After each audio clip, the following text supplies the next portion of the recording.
Hey everybody, Mark Davis joining you in the wake of our Thursday, October 25th, 2012 show. Got some thoughts on something I want to share. It's a kind of a tough subject, but a necessary one.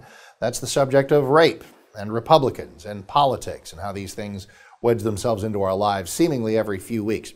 If Todd Akin of Missouri showed us the way not to get into this issue with some odd junior obstetrician thoughts about a woman's body shutting down when rape occurs, that was just weird. He might still win. More on that at another time.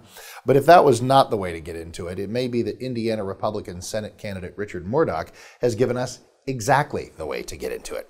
Might not have been his favorite way or his favorite phraseology, but when he stood on a debate stage this week and talked about what is and is not God's will, that took us exactly where it needs to go. Because as you watch this, we might be about to find out just how pro-life you really are, if you think you are. See, here's the deal. A lot of Republicans, a lot of conservatives walked around for a long time comforting themselves with the moral bankruptcy of the rape and incest exception. It goes like this. I oppose abortion because the life of the innocent is sacred. We should protect the unborn. Oh, except for rape and incest. Really? One of two things is true. Either that newly created life is sacred or it is not. If it's not, if it is expendable under the admittedly horrible circumstances of rape and incest, if you can extinguish it for that, then you can allow a woman to extinguish it because she was drunk in the back of a pickup truck or just doesn't want that fifth kid or any one of a number of things. Convenience, you might say. If say, oh, we can't do it for convenience, but we can do it for rape and no. That newly created life is either sacred or it is not. If it is not, then you got to open a window of choice, however narrow you'd like it to be, for women to follow for rape, incest, or I just don't want a kid. That's just what consistency requires. On the other side of the coin, you know what pro-life consistency requires? This is why being pro-life is hard. It's demanding. It's easy to come out and have views that make people feel okay and don't ruffle their feathers. What? You'd make a woman have a baby, who's been the victim of rape or incest? It's not about the woman first.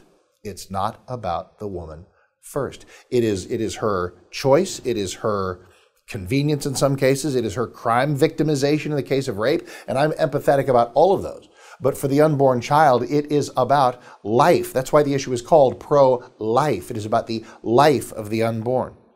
And if that newly created life, a life created by God, no matter under what circumstance, if that life is sacred, it's sacred.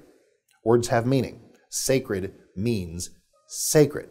And that means that it is the job of the pro-life community, in a very loving and prayerful way, to go to women who are victims of rape and incest and say, we will support you. We wrap the arms of love around you in order to help you through this. And follow the road of adoption, follow the road, whatever road that she wants to take, other than the road of extinguishing the life of an unborn child.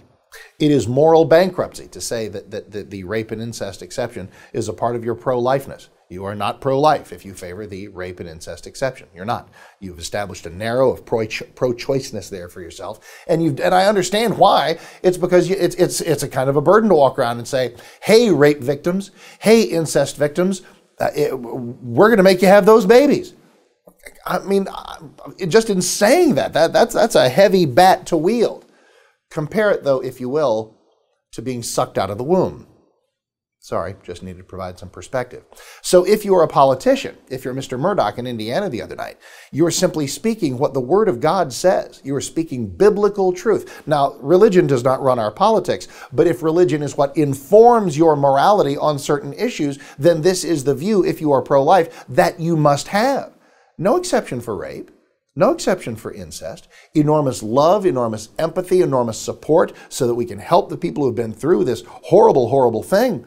But we're going to protect those lives too, at whatever cost, because it is about those unborn lives first, before anything else. And if you're a candidate that believes that, these are the kind of rough waters you must navigate in debates and out on the campaign trail. Paul Ryan believes this, by the way. You're not hearing a lot about that from Congressman Ryan, because he's the vice presidential, he's the running mate. Mitt Romney's view is to have a rape and incest exception.